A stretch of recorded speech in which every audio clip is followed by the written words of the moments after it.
បាទជំរាបសួរទៅដល់ពុកម៉ែបងប្អូនសិស្សនិស្សិតដែលអ្នករៀនភាសាអង់គ្លេសទាំងអស់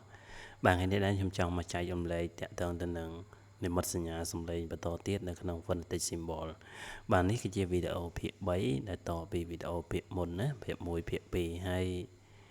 យើងចូលដល់នៅក្នុងមេរៀននេះគឺវាមានភាពងាយស្រួលជាងនៅក្នុងមេរៀនមុនណាពុកម៉ែបងប្អូនអញ្ចឹងមេរៀននេះគឺយើងរៀនអំពីព្យញ្ជនៈគឺមាន24ណាហើយខ្ញុំចែក24ហ្នឹងជា2វីដេអូបាទនេះជាវីដេអូទី3បាទហើយវីដេអូទី2និងវីដេអូទី1គឺយើងរៀនអំពីស្រៈហ្នឹងចែកចេញជា2គឺ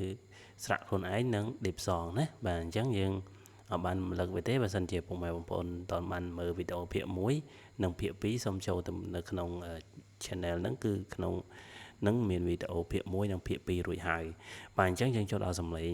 consonant មុនណាបាទហើយនឹងខ្ញុំលើកមកចំនួន12ណានៅក្នុងវីដេអូទី3បាទហើយនៅក្នុងវីដេអូទី4យើងនឹងមាន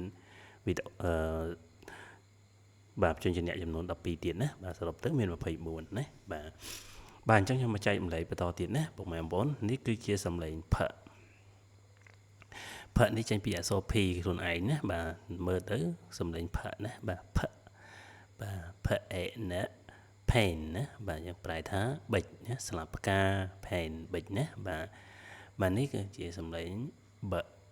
បាទបអេដ bait បាទយើងប្រែថាអាក្រក់ bait បាទអាក្រក់ណាបាទមួយទៀតគឺថណាចេញពីអក្សរ T មកណាបាទថអ៊ី T ណាយើងប្រែថាតែណាថអ៊ី T បាទប្រែថាតែនេះគឺសំឡេងដបាទដអ៊ីដ did បាទ did យើងប្រែថាបានធ្វើនិយាយជា past tense នៃពាក្យ do ណាបាទនេះគឺសំឡេងខនេះចេញពីអក្សរ K ខ្លួនឯងផងឬក៏ចេញពីអក្សរ C មកណាបាទខអេថ cat បាទខអេថ cat យើងប្រែសត្វឆ្មាណាបាទនេះសំឡេង g ចេញពីអក្សរ G មកណា got got ខ្ញុំប្រែថាបានហ្នឹងពាក្យជា past tense នៃពាក្យបាទ get ណាបាទ get got បាទ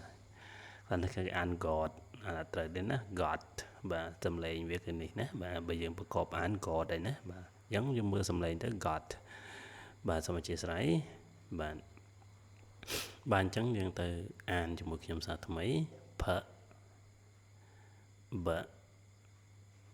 ថដខg បាទសូមអានតាមខ្ញុំម្ដងទៀតផប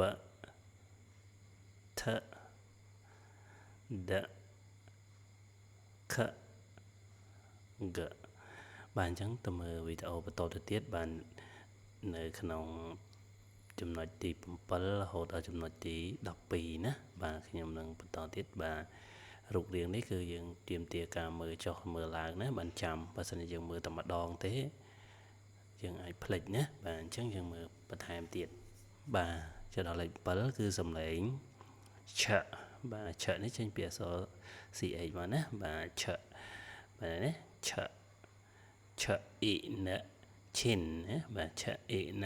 ឈិនយើងប្រើចង្ការណាបាទចង្ការយើងហ្នឹងណាបាទ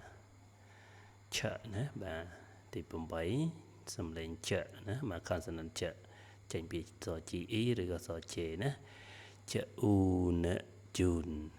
ចអ៊ូណជូនណាបាទហើយសញ្ញានេះគឺនៅក្នុងមេរៀនទី1និងមេរៀនទី2ណាបាទមានណាបាទជូននេះយើងប្រែថាខែមិថុនាបាទទី9បាទសំឡេងនេះគឺសំឡេង f បាទមានន័យថាយើងដាក់ធ្មេញលើបបោមាត់យើងហើយអានណាដាក់ធ្មេញលើបបោមាត់ខាងក្រោមណាបាទហើយអាន f ណាបាទ f នេះពាក្យនេះយើងមើល f ហ្នឹងចេញពីអក្សរ f ខ្លួនឯងបាទ f is fish បាទ f is fish យើងប្រែថាត្រីនេះសណាសនេះសបាទនៅក្នុងមេរៀនក្រោយណាបាទចំណុចទី10 V នេះ ចេញសំឡេងវបាទយើងដាក់ថ្មិញលើបបោមាត់ឲ្យអានណាវណាបាទ voice voice បាទ voice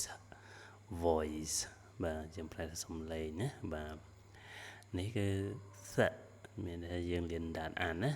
ចេញពី th ទៅណា th ចេញពីចេញសំឡេងដនិងសំឡេងស័កណាបាទ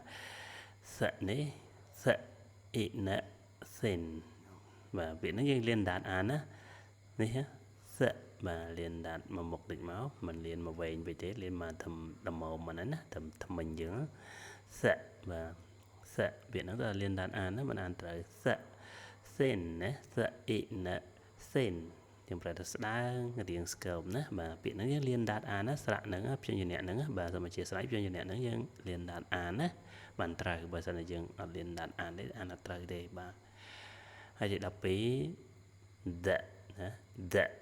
រៀនដាក់តិចមកបានអានណាបាទកុំរៀនវែងពេករៀនមកថ្មិញយ៉ាងហ្នឹងណា the ណាបាទ them ណា the m them the m them បាទនេះចេញពី th ដូចគ្នាណាមួយចេញសំឡេងស័កមួយទៀតចេញសំឡេង the អញ្ចឹងសំឡេងហ្នឹងសួរថាធ្វើមិនចាំគឺយើងត្រូវចំណាំពាក្យណាបាទយើងអត់មានរូបមន្តមើលទេយើងត្រូវចំណាំពាក្យរៀងខ្លួនណាបាទអញ្ចឹងពេលខ្លះវាចេញជាស័កពេលខ្លះចេញជា the ណាបាទអញ្ចឹងយើងអានតាមខ្ញុំម្ដងទៀតឆចហ្វវសដបាទអញ្ចឹងទៅរលឹកវាពីទី1រហូតដល់ទី12ណានៅផ្នែក consonant ដែលមានចំនួន24បាទអញ្ចឹងខ្ញុំទៅរលឹកវាម្ដងទៀតផបថដខកបាទចំណុចទី7ឆចហ្វវសដបាទអញ្ចឹងព្យាយាមអានទៅអានមកណាបាទពុកម៉ែបងប្អូនបាទសូមអរគុណច្រើនបាទនៅក្នុងមេរៀននៅមេរៀន phonetic symbol នៃផ្នែកទី3ណាបាទយើងជួបគ្នានៅផ្នែកទី4សូមកុំភ្លេចណាអានវាម្ដងហើយម្ដងទៀតណាបាទកត់ទុកទៅឬក៏មើលវីដេអូនឹងបានណាបាទហើយព្យាយាមអានវារាល់ថ្ងៃទៅអាសាមើលទៅចាំហីបាទយើងដល់យើងមើលវារាល់ថ្ងៃបានចាំណាបើយើងមើលមកផ្លេតគឺផ្លេចវិញណាបាទវាមើលទៅងាយស្រួលហើយប៉ុន្តែបើសិនជាយើងបិទវាអស់ទៅយើងសរសេរទៅប្រហែលពិបាកបន្តិចណាបាទអញ្ចឹងព្យាយាមមើលវាម្ដងទៀតណាបាទអញ្ចឹងអរគុណច្រើនបាទបើពេញចិត្តវីដេអូហ្នឹងសូមកុំភ្លេចជួយចែករំលែកទៅដល់អ្នករៀនអង់គ្លេសផងបាទហើយខ្ញុំនឹងជួយ Subscribe នៅក្នុងវីដេអូនោះផងដើម្បីទទួលបាននៅមេរៀនថ្មីទៀតបាទខ្ញុំនឹងផុសមេរៀនថ្មីជូនទៀតបាទអរគុណច្រើនបាទសូមកុំភ្លេចជួយចុច Follow និងជួយចុច Subscribe នៅក្នុងវីដេអូនៅក្នុង Channel ឬក៏ក្នុង Page នឹងផងបាទអរគុណច្រើនបាទសូមជម្រាបលា